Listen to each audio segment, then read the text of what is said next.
Hey guys, welcome back to our channel. I'm Ron Anik, and this is Black Axe Ranch in Sturgeon Lake, Minnesota.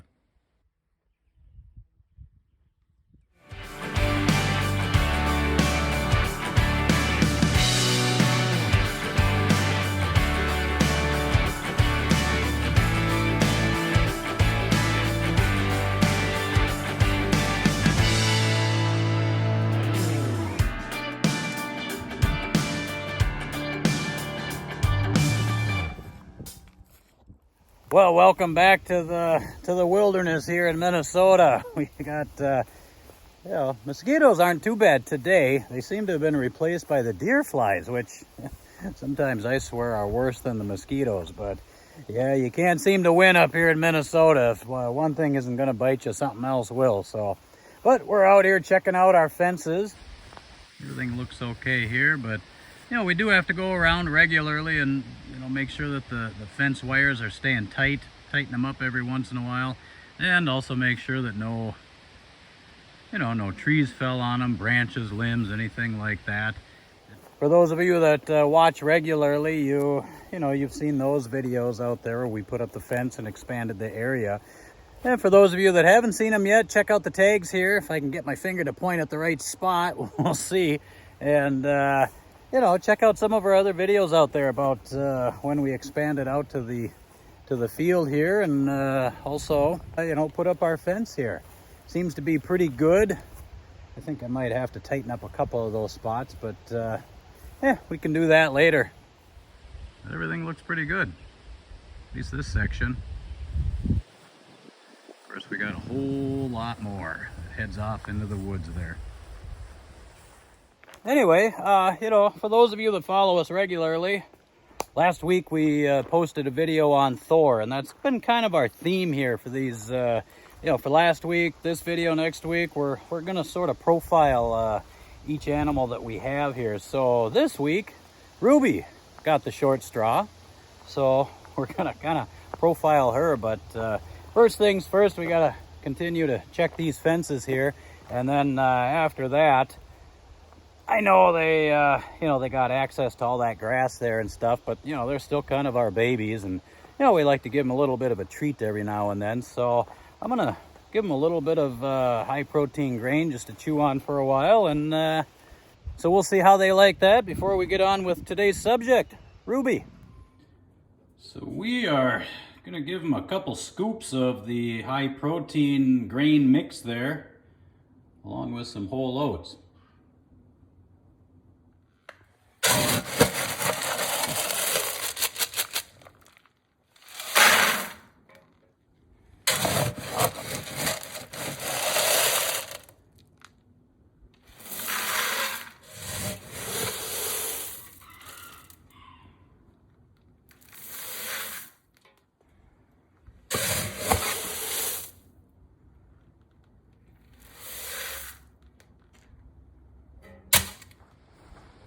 Okay, who's hungry?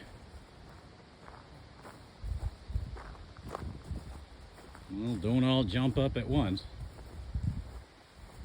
Who wants a treat? Huh? Who wants a treat? I know somebody does. Hi guys. Yeah. And there's Thor. Our big Thor. Oh yeah.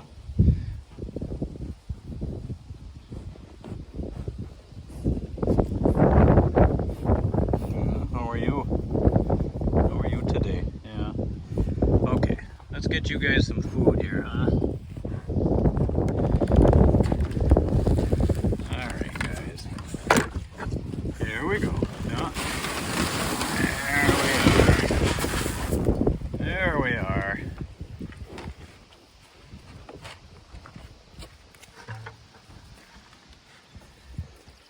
For those of you wondering, my other tripod broke, so gotta do the best I can holding by hand.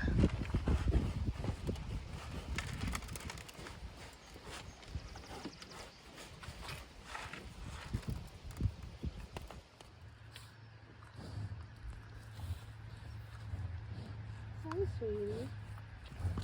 Oh, you have to be the one. Okay. You need attention this morning?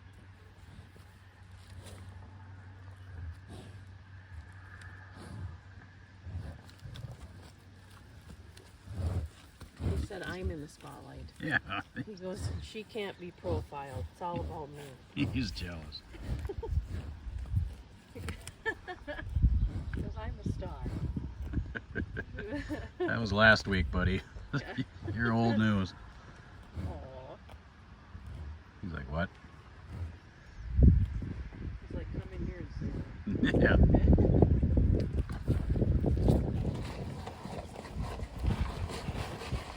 And good old Ruby. For those of you that watch our channel regularly, you guys have heard about how my wife and I got started raising bison and how we got these first 3 animals. But for those of you that don't know, my wife and I have always loved these animals, and they're just amazing animals. They're amazing to watch. They're amazing to get to know, their personalities. And we regularly go out to South Dakota, and we would always see bison out at the Badlands National Park, and truly amazing, just amazing to see, especially up close. They're just majestic, they're powerful, they are just incredible animals. And we had talked many times about, you know, moving to South Dakota. Well, ultimately that was not in the cards. We have too much family in this area. My wife particularly has a large family, and she was very reluctant to leave her family. It's a big part of her and her life. And so, of course, you know, if the wife doesn't want to go, pretty much means I'm not going either. None of us are. But that was okay. So we eventually figured out a way to bring a little bit of South Dakota back to us. We started looking into bison ranching, and we were very surprised to find out that there were a number of bison ranches in the state of Minnesota that actually had been around for a long time and had quite a number of animals. So we started to contact them. We started to get to know some of these people. We started learning about what's involved with bison ranching. Turns out, you know, they're not considered an exotic animal in Minnesota. You don't need a permit. They're considered livestock. They're actually technically indigenous to this state. So, and the area that we lived in, the property that we owned, luckily was zoned for livestock. So we were pretty much good to go. So we had to find some animals. It took a while, just because a couple of things. One, at the time that we were looking, a lot of people had calves that either weren't quite weaned yet, meaning that they still have to be around the mothers, or people were getting ready for the Minnesota Bison Association auction that they hold every year right after Thanksgiving, and so a lot of people were gearing up toward that. But we did finally find an individual at Hidden Bison Ranch, a guy by the name of Dan Meyer, who we are eternally grateful to for helping us get a start with these animals. So we contacted Dan, we got into an arrangement, and one day in December, after we got all of our fencing up and everything all ready, we were ready for the animals, drove over there in early December with a trailer, a rented trailer, and got these 3 animals and brought them back home. It was about a 2-hour trip one way. Got them here, got them out into the area, and it's just been amazing ever since.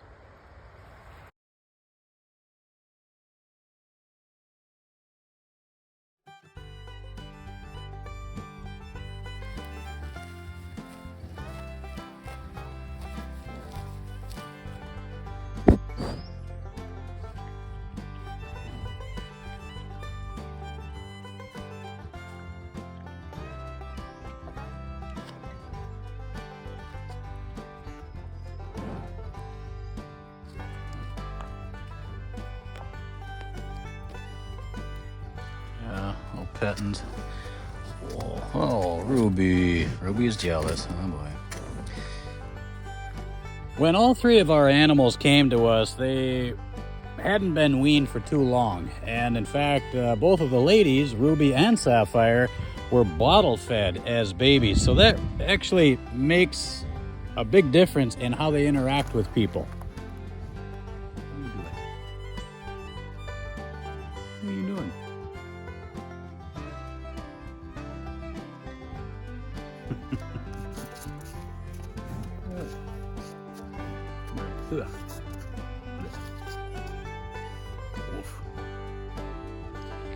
Whereas Thor was, well, for lack of a better word, normal as a youngster, he was a little standoffish. It took him a while to warm up to us and to get used to us and to figure out, hey, you know, these people aren't the enemy. They're here to help. They feed me. They give me water. Ruby and Sapphire, on the other hand, they would come up to us right away. And some people have said that that can be a little bit of a problem a little bit later on, because they're so used to interaction with people that they just don't have that natural leeriness or weariness of people, that they don't keep their distance. And I've been told it can be a little problematic at times, because when they see you come up, they're up at the fence. They want to see you. They want to interact.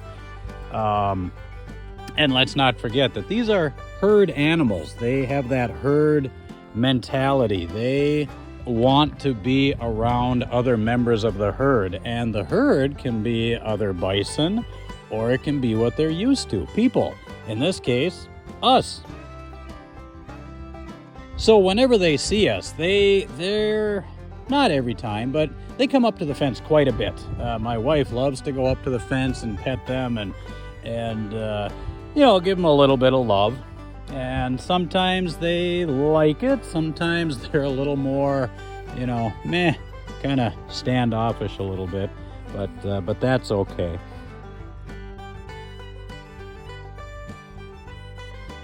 It took a while for us to see differences between Ruby and Sapphire.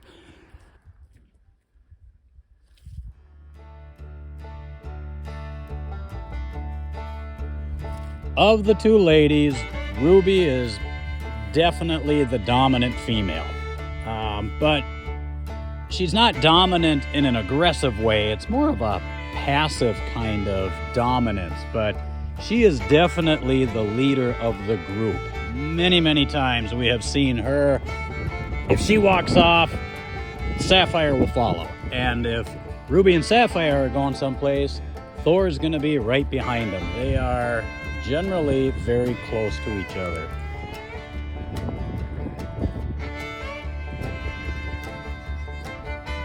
Whenever we feed them at the trough, all three of them will come running up, but you know, Thor, being a bull, a young bull, he likes to push everybody away and he likes to sort of show his dominance there. But Ruby doesn't put up with it as much as Sapphire. Thor can push Sapphire out of the way and she'll back off for a while and she'll eventually come back up from a different direction, but she's pretty passive. She will sometimes wait her turn and wait until Thor is done eating. Ruby, on the other hand, isn't quite so willing to walk away. Thor will try to push her out of the way. She might take it for a while. She might step back, but then she'll step right back in. And a few times she has pushed him out of the way.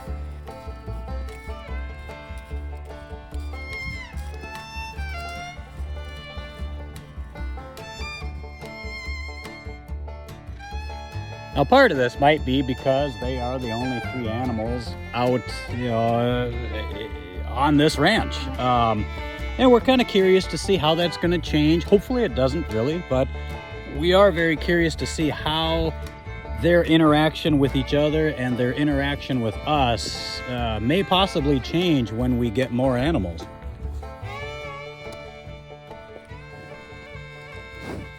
One other characteristic that we've noticed about Ruby, more so than Sapphire, is that Ruby is also a little bit more playful than Sapphire.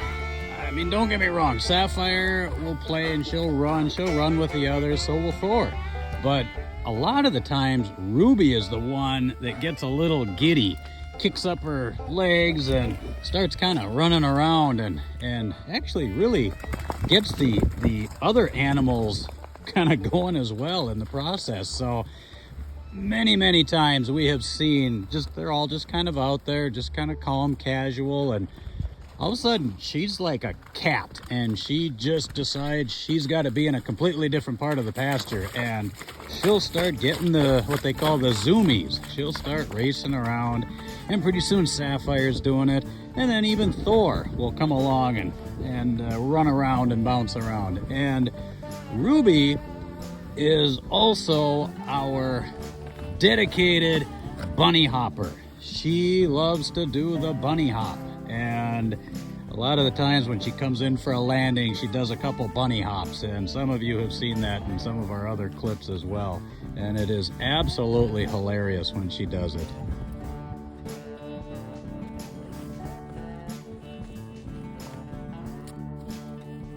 Now occasionally Ruby and Sapphire will have themselves a little disagreement, and they'll duke it out for a little bit, but they usually make up pretty quickly, and there's not a whole lot that comes out of it.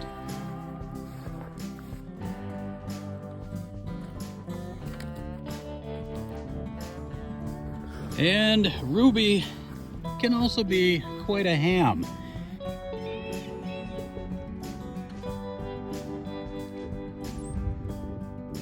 Ruby is also usually the first one in line for things. She's the first one to get her face in the trough. She's the first one to get her face in the hay or in the grass, or on occasion, the first one to get her face into a snowbank.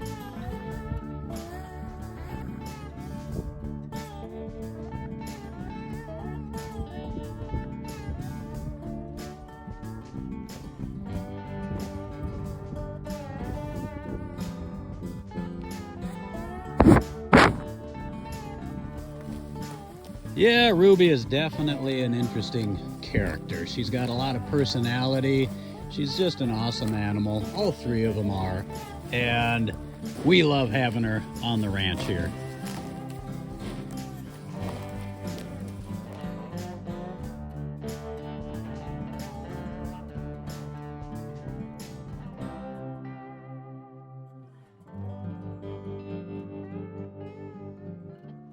Well, that is it for our video this week. Thanks for joining us. And if you haven't done so already, I've said it before, I'll say it again. Hit that little subscribe button down there and subscribe to our channel. A lot of you have.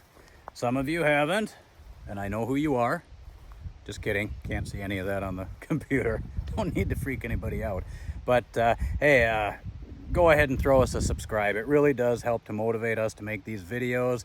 Every little bit helps. And we are getting close to our goal. Our goal is 1,000 subscribers.